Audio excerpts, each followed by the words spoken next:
வள்ளுவம் நேர்களுக்கு வணக்கம். அரசியல் பேசு நிகழ்ச்சிக்கு உங்களை வரவேற்பதில் மகிழ்ச்சி. என்று நம்மோடு இணைந்திருக்கிறார் டெல்லியிலிருந்து ராஜகோபாலன் அவர்கள்.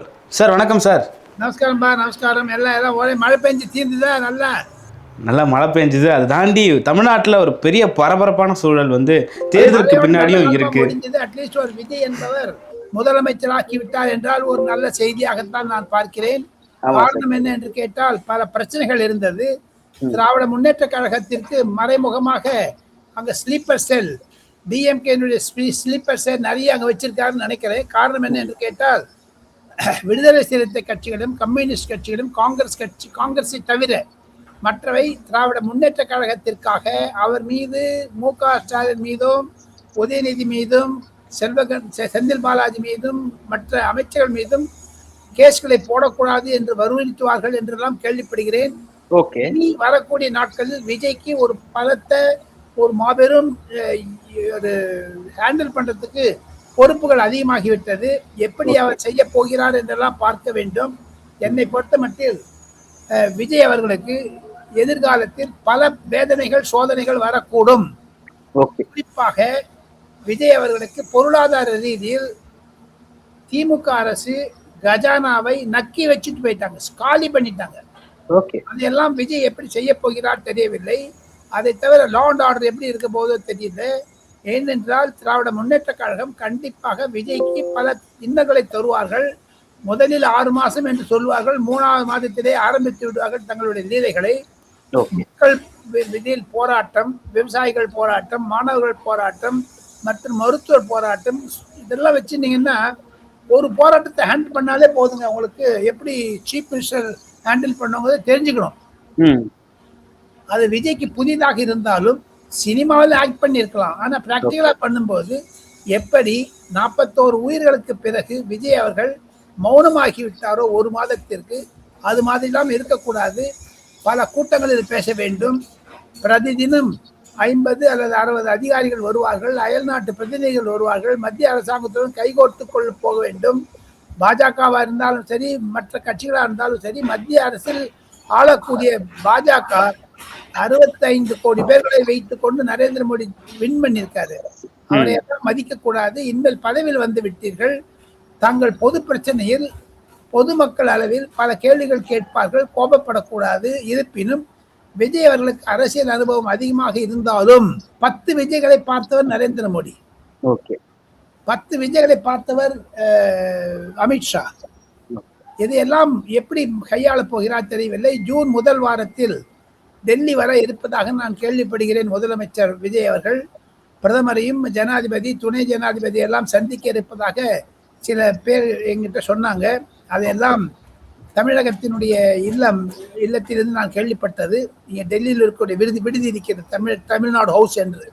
ஸோ இதெல்லாம் பார்க்கணும். அவருக்கு மிக மிக சோதனையாக இருப்பது முதல் பைலில் என்ன கையெழுத்து போட இருக்கிறார். 2000 ரூபாய் நாளைக்கே தரப்போறாரா? எத்தனை பெண்மணிக்கு தரப்போகிறார்? அவர்கிட்ட பணம் இருக்கா? அதையும் தவிர இம்மீடியட்டா இந்த ஒரு வாரத்தில் விஜய் செய்யக்கூடிய சேவைகள் என்ன என்று கேட்டால், முதலில் புரோட்டம் ஸ்பீக்கர், தற்காலிக சபாநாயகர் வேண்டும். அடுத்ததாக சபாநாயகர் எலெக்ஷன்.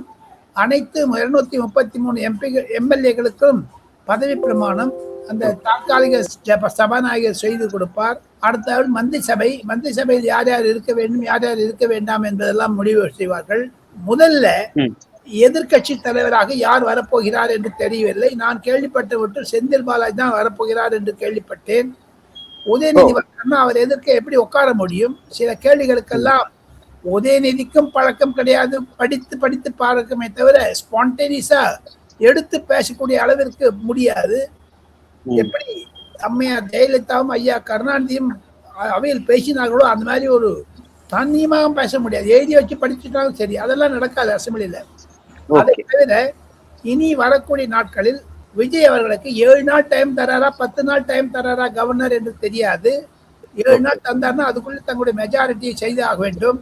ஏற்கனவே அவர் ஜோசியம் ஜாதகம்லாம் பார்க்கறதுனால, சில ஜோசியர்களை பக்கத்தில் வச்சுருக்கிறதுனால அவருக்கு நல்ல நேரம் பார்த்துதான் பண்ணுவார் என்று தான் கேள்விப்படுகிறேன்.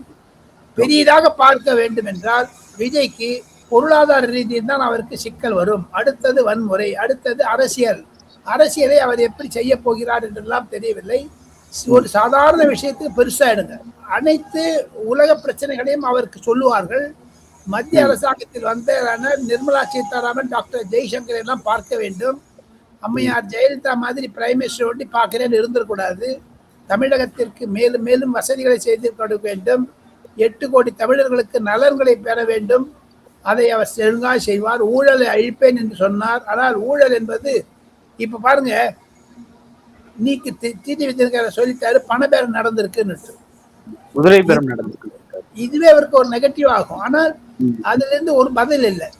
விஜயினுடைய ஒரு அணுகுமுறையை நான் கடந்த 6 மாதங்களாக உன்னிப்பாக கவனித்து வருகிறேன். கரூர் இன்சிடென்ட்டுக்கு அப்புறமே அவர் அதிகமாக பேசுவது கிடையாது. ஒரு டீப் பர்சன், ஆழ்ந்த மனிதனாக பார்க்கிறேன்.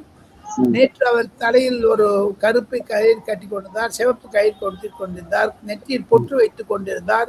இதெல்லாம் பார்த்தால் அவருக்கு இந்து கோளுக்கெல்லாம் போகிறார். இருப்பினும் அவர் ஒரு கிறிஸ்துவர் என்றதுனால அவர் கிறிஸ்துவர்களுக்கெல்லாம் செய்ய மாட்டார், முஸ்லிம்களுக்கெல்லாம் செய்ய மாட்டார் என்றும், இந்துக்களுக்கு செய்ய மாட்டார் என்றும் திமுக, அதிமுக, பாஜக போன்றவர்கள்லாம் சொன்னாலும் அவர் அதையெல்லாம் எதிர்பார்க்க வேண்டிய காரணம், பொதுமக்களுக்கு பதில் சொல்ல வேண்டியது முதலமைச்சருடைய கடமை. முதல் விஜய்க்கு பல ரெஸ்பான்சிபிலிட்டிஸ், பொறுப்புகள் வந்து விட்டது. நன்றாக செய்வார் என்ற நம்பிக்கை வள்ளுவர் நேயர்களுக்கு மூலமாக, ராபின்சன் மூலமாக அவருக்கு வாழ்த்தும் தெரிவித்துக் கொள்கிறேன் டெல்லியிலிருந்து.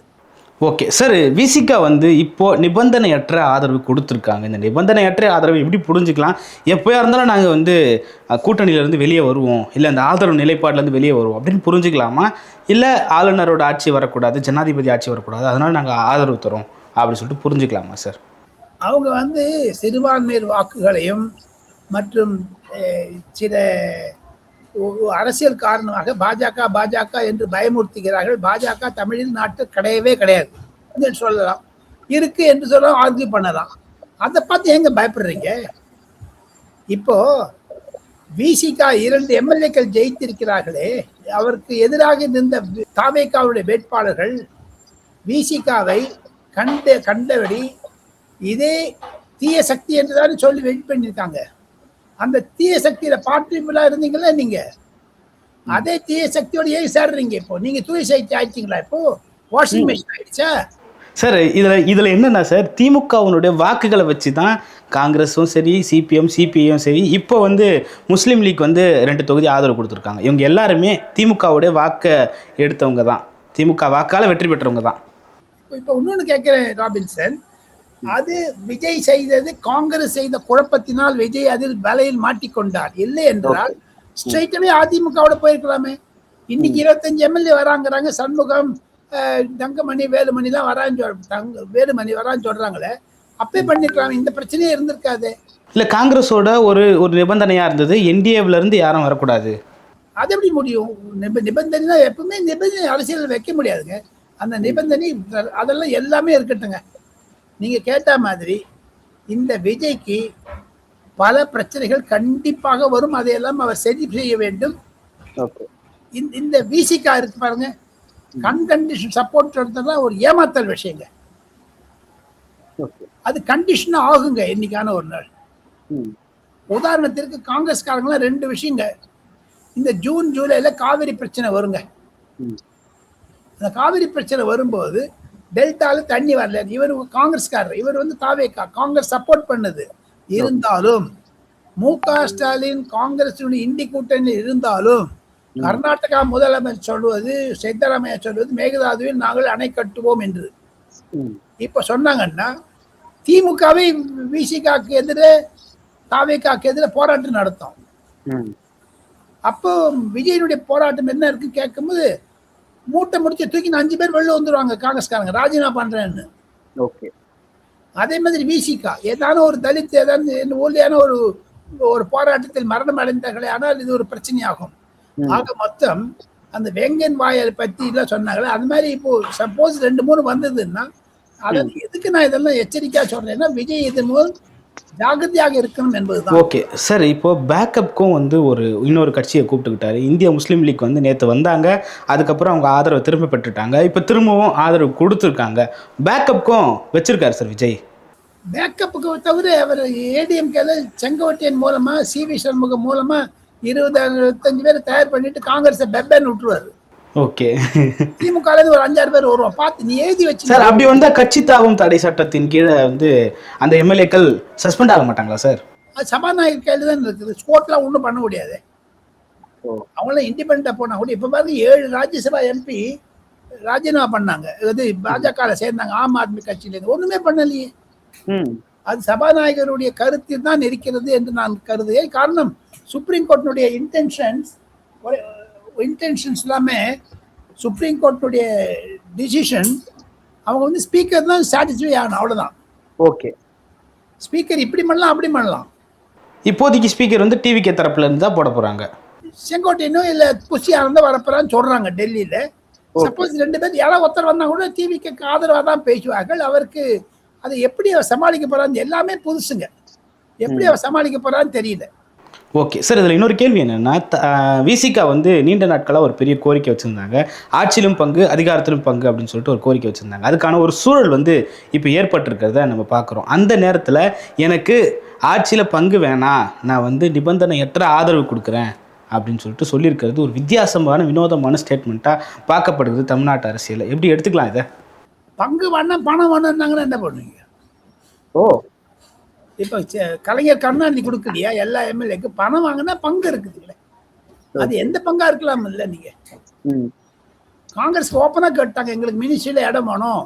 அது தவிர அவங்க பட்டியல பாத்தீங்கன்னா பெரிய கோவில்கள் 5 கோவில்களில் ட்ரஸ்டி ஆக வேண்டும் என்றுதான் சொல்லுகிறார்கள். 5 கோவில்ல பார்த்தநாதி கோவில், திருவல்லிக்கேணி கோவில், அப்புறம் ஸ்ரீரங்கம் கோவில், திருத்தணி கோவில்லாம் சொல்லிட்டு அதை தவிர 5 மேயர் கேட்கறாங்க, 20 பார்லிமெண்ட் சீட் கேட்கறாங்க. இதெல்லாம் கண்டிஷன். இவர் சொல்லிட்டு மாண்டான்னு. ஆனா நேற்று சொல்றாங்க ஒரு ஃபேக்கர் நியூஸ் வந்திருக்குது, அவர் வந்து பணம் வேலை செய்யுது அப்படின்லாம் சொல்லிட்டு தினகரன் இன்டாக்டா சொல்லியிருக்காரு. அதெல்லாம் விசாரணை பண்ணாங்கன்னு மாட்டிப்பாங்க. ஓகே சார், விசிகா வந்து ஆதரவு கொடுத்த அடுத்த நொடியே முதல்வர் போடுறாரு, புதிதாக ஆட்சி அமைக்கும் கட்சிக்கு வாழ்த்துக்கள் அப்படின்னு சொல்லிட்டு போடுறாரு. முதல்வர் தான் அனுப்புனாரு 6 பேரை, முதல்வர் தான் அனுப்புனாரு 8 பேருன்னு சொல்றாங்க சார். எப்படி எடுத்துக்கலாம்? எந்த முதல்வர்? முன்னாள் முதல்வர் ஸ்டாலின் அவர்கள். ஸ்டாலின் சரி, ஏன்னா இப்ப 2 முதல்வர் இருக்காங்களே.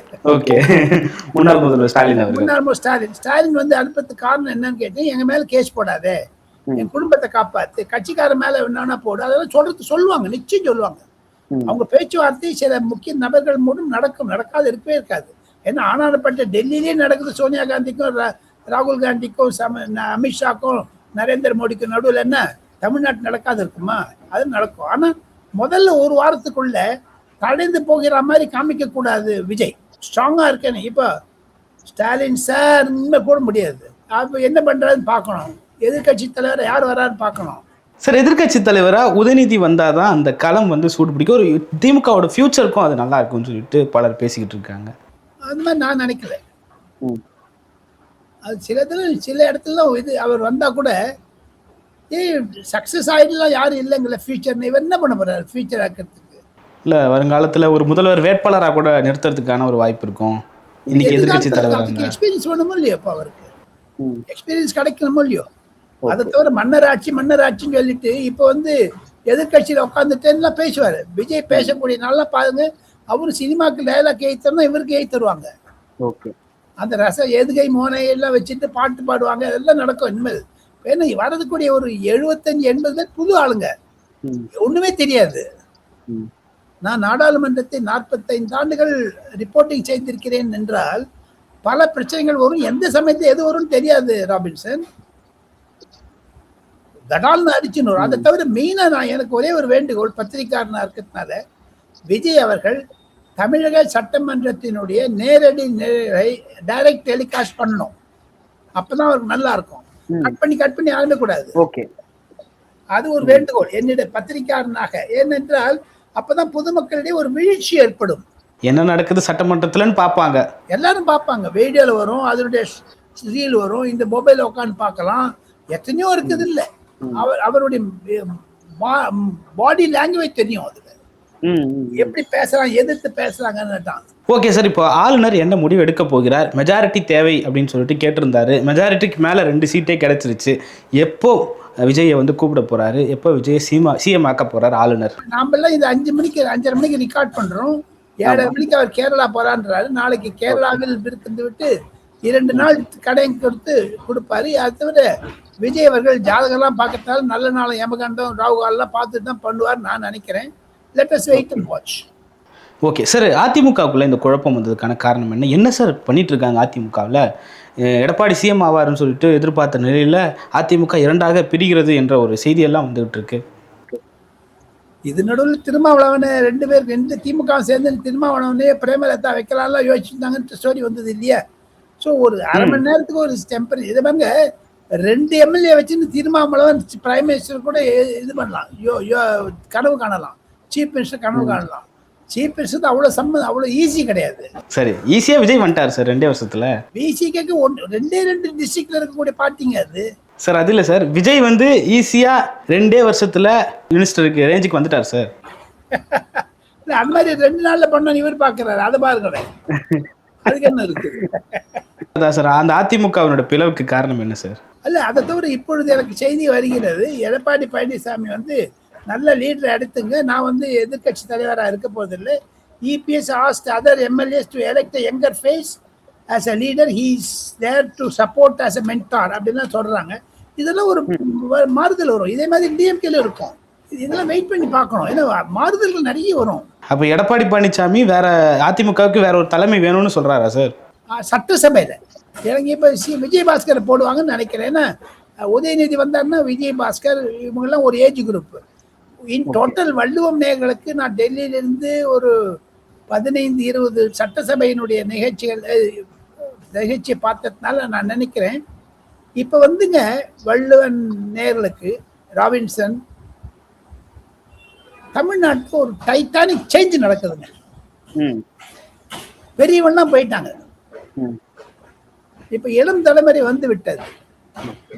இதுல இளம் தலைமைக்கு சேர்ந்து டிஜிட்டலைசேஷன் வந்துடுச்சுங்க. எல்லாமே எலக்ட்ரானிக்ஸ்ல வந்துடுச்சு, இன்ஃபர்மேஷன் டெக்னாலஜி வந்துடுச்சு, ஆர்டிஃபிஷியல் இன்டெலிஜென்ஸ் வந்துடுது. இனிமேல் நீங்க பழைய பாட்டெல்லாம் பாட முடியாது.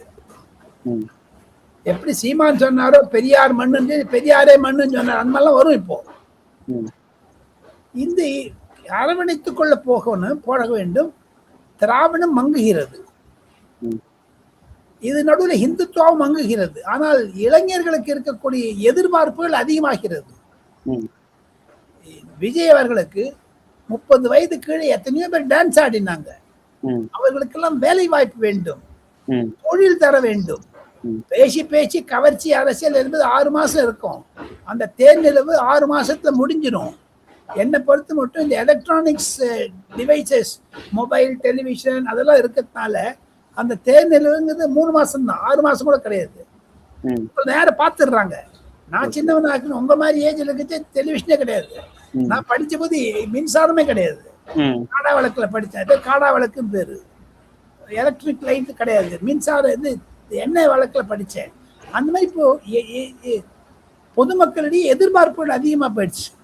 டெவலப்மெண்ட் வேணுங்கிறாங்க. போராக வரைக்கும் நரேந்திர மோடி கடந்த 12 வருஷத்துல நிறைய பண்ணிட்டாரு. விஜய்க்கு ஒரு பெரிய சேலஞ்ச் என்னன்னா, நிலம் வாங்கியாச்சு, 10,000 கோடி இன்வெஸ்ட் பண்ண போறாங்க. பரந்தூர் விமான நிலையத்துக்கு என்ன பண்ண போறாரு விஜய்? போய் போராடினார் சார், தடுத்து நிறுத்துவார் சார். எப்படி நிறுத்த முடியும்? வீடு வாங்கி நிலத்தை வாங்கிட்டாங்களா, அக்விசேஷன் நடந்துடுச்சு. இனிமேல் திருப்பி கொடுக்க முடியாது. அத்தை இவர் கடந்து போக வேண்டியதுதான். அந்த இடத்துக்கு நான் மீதி பேருக்கெல்லாம் வேற என்ன செய்யறேன்னு மாதிரி எப்படி நீட்டுக்கு ஒரு பிரச்சனை வந்ததோ திமுகவிற்கு, பரந்தூர் ஒரு பிரச்சனை விஜய்க்கு. இதை திமுக எப்படி கையாள போகிறது, மற்ற கட்சிகள் எப்படி கையாள போகிறார்கள், இதெல்லாம் இருக்குது. இந்த மாதிரி பிரச்சனை இலங்கை பிரச்சனை. தமிழகத்தில் காங்கிரஸ் சப்போர்ட் பண்ணணும்னு இலங்கையில எல்லாரும் மாறிட்டாங்க. விஜய்க்கு எதிராக விஜய்க்கு சப்போர்ட் பண்ணல. மலேசியால விஜய்க்கு சப்போர்ட் பண்ணல. இந்த காங்கிரஸ் வர ஏன் எடுத்தீங்கன்னுட்டு முதல்ல யாருமே கூட்டணிக்கு போகல இவர்கிட்ட. இப்ப எல்லாரும் இவர் கூட்டணிக்கு போறாரு, எல்லாத்தையும் மந்திரி சபை அமைக்கிறதுக்கு. இது ஒரு கான்ட்ரடிக்ஷன் பாருங்க. 4ஆம் தேதி மே மாசத்துக்கு முன்னாடி யாரோட வேண்டாம் என்னோட வாங்க கூட்டணிக்கு போங்கன்னு சொல்றாரு. கடைசியில இவர் திமுக கூட்டணியெல்லாம் கபலீகரம் பண்ணிட்டாரு. ம். திமுக தனியா ஆயிடுச்சு. திமுக முன்னாடி எலெக்ஷனுக்கு முன்னாடி விஜய் மாதிரி ஆயிடுச்சு. ம். இப்ப திமுக பார்த்துக்கு எல்லாம் பயப்படுவாங்க. ஓகே. ஸோ இளைஞர் சமுதாயம் மாறுவதை கட்சி அரசியலும் மாறுகிறது. இதுல சில கட்சிகள் மாயமாக மறைந்து போய்விடும். மக்கள் மறுமலர்ச்சி திராவிட முன்னேற்ற கழகம் போன்ற கட்சிகள் என்ன கேட்டீங்கன்னா, தேமுதிக ஒரே ஒரு எம்எல்ஏ அந்த பிரேமலதா, அந்த அம்மா என்ன பண்ண போறாங்கன்னு தெரியாது. அந்த அம்மாவுக்கு சப்போர்ட் பண்ணாலும் கேட்டு தான் கொடுத்துருப்பாங்க அந்த அம்மா சப்போர்ட். ஏன்னா அந்த அம்மாவுக்கு ஒரு பதவி கொடுத்துட்டாங்கன்னா சரி, துணை சபாநாயகர் மாதிரி ஏதாவது கவர்மெண்ட் கொடுத்தாலும் சரி. விஜய்க்கு வேலை செய்யறதுக்கு ஒரு தர்ம சங்கடமா இருக்கும். அதுக்காக ஏதாவது ஒரு பிரதிநிதியாக கொடுத்துட்டு ஸ்பெஷல் பொசிஷன் கொடுத்துருக்காங்க. ஆக மொத்தம் திமுக தனித்து விடப்பட்டது, அதிமுக உடைகிறது. தமிழக அரசியல் எதிர்பார்க்கிற அளவிற்கு வளர்ச்சி வேண்டும், பொதுமக்களிடையே கிளர்ச்சி கூடாது. இளைஞர் சமுதாயத்தின் நடுவே ஒரு மாபெரும் வேலையில்லா திண்டாட்டத்தை போக்க வேண்டும். இவர் தரேன்னு 2000 நாளைக்கு கொடுத்துருவாரு, நோ டவுட். பஸ்ல எல்லாம் ஃப்ரீன்ட்டு நாளைக்கு ஆர்டர் போட்டுருவாரு. மெட்ரோ கேட்க முடியாது உங்களால. ஓகே. ஒரு கான்ட்ரடிக்ஷன் இருக்கு. கோயம்புத்தூர் மெட்ரோவும் மதுரை மெட்ரோ கொடுத்துட்டு 40,000 கோடி செலவச்சுட்டு நீங்க ரயில் போட்டுறீங்க, மெட்ரோ ரயில். யாருமே போகாத என்ன அர்த்தம்? இங்க நீ ஃப்ரீயா கொடுக்குறேன். இப்ப ராபின்சன் நானும் மெட்ரோல ஏன் 70 ரூபா கொடுத்துட்டு போகணும்? இங்க ஃப்ரீயா ஏறி உட்காந்து அங்க இறங்கிடலாம். அதுக்கு இந்த மாதிரி பிரச்சனைலாம் இருக்கு. வாக்குறுதிகள் அள்ளி விட்டாரு. இனிமேல் அவருக்கு எப்படி பண்ணும்? இதெல்லாம் ஒரு சேலஞ்சஸ். விஜய் நன்றாக செய்வார் என்று தான் எதிர்பார்ப்போம். போக போக இவருக்கு எதிர்ப்புகள் அதிகமாக வந்தாலும் அசம்பிளில நம்பர் கிடையாது. உங்களுக்கு அதிகாரிகள்லாம் நம்மளுக்கு ஒழுங்கா இருக்க மாட்டாங்க. எதிர்கட்சிகள் இருக்கிறதுனால அரசாங்க அதிகாரிகள் கூட சில செய்திகள் அரசாங்கத்திலிருந்து லீக் ஆகும். நேத்தியே பாருங்க, இந்த கவர்னர் பக்கத்துல ஒரு சினிமா ப்ரொடியூசர் நிக்கிறாரு, விஷால் ரெட்டி நிக்கிறாரு, பெங்களூர்ல இருந்து வந்து ஆந்திரால இருந்து அவனை தாவேக்காவா அவங்களா? அதான் சமூக வலைதளங்களில் போராட்டங்கள் ஆரம்பித்து விட்டன. ஏன் அந்த விஷால் ரெட்டி இருக்காரு, அவருக்கு என்ன பொசிஷன்? ஹிந்தி தெரியல, இவர் இங்கிலீஷ் பேசுறாரு, 2 பேரும் ஜோரா பேசுறாங்க. எதுக்காக அவெல்லாம் போக வேண்டும்? அந்த குதிரை பேரம் என்பது இதுக்கெல்லாம் அவங்க கிரானைட் ஓனர் அங்க ஆந்திராவிலிருந்து இருக்கிற விஷால் ரெட்டி. அந்த கிரானைட் ஓட்டையும் அப்ப நீங்க துறைமுருக மாதிரி யாராவது உட்காந்துருவாங்களா பக்கத்துல? ஸோ இதெல்லாம் ஒரு பேச்சு வரும். பொதுமக்களிடையே ஒரு ஊர்வாய மூடல, வீட்டு வாய் மூடலாம், ஓர் வாழ மூட முடியாது பழம் இருக்கு. அந்த மாதிரி வரும் இதெல்லாம் என்று சொல்லி தாங்கள் கேள்வி கேட்கலாம். நான் இறுதியாக பதில் சொல்லுகிறேன். ஓகே சார், கடைசி ஒரு கேள்வி என்னன்னா, டிடிவி தினகரன் அவர்கள் ஆளுநரை பார்த்து குதிரை பேரம் நடக்குது, என்னுடைய எம்எல்ஏவே கொண்டு போயிட்டு ஆதரவு கொடுத்ததா சொல்லியிருந்தாங்க அப்படின்னு சொல்லிட்டு ஒரு கம்ப்ளைண்ட்டை சொல்லியிருந்தாரு. ஆளுநர் இதை காரணமாக காட்டி விஜயை ஆட்சி அமைக்க விடாமல் தடுக்கிறதுக்கான வாய்ப்பு இருக்குமா சார்? கிடைக்கிறக்கா, ஐ டோன்ட் திங்க் ஸோ. அதுக்கு ஒரு என்கொயரி போட்டுட்டு போலீஸ் எஃப்ஐஆர் பண்ணு சொல்லுவாங்களே தவிர அதுக்காக இப்போ இனிமேல் அந்த எம்எல்ஏ மேலே கண்ணு இருக்கும். ஓகே, நாளைக்கு ஏதாவது பண்ணுவாரு, நிச்சயம் பாருங்க, அவர் ஒத்த நாள் ஒண்ணுக்காக வேற வாங்கிடுவாங்க. அதை புகைப்படம் எடுத்ததும் வீடியோ எடுத்ததும் தவறுங்க. தாவேக்கா செய்த தவறு.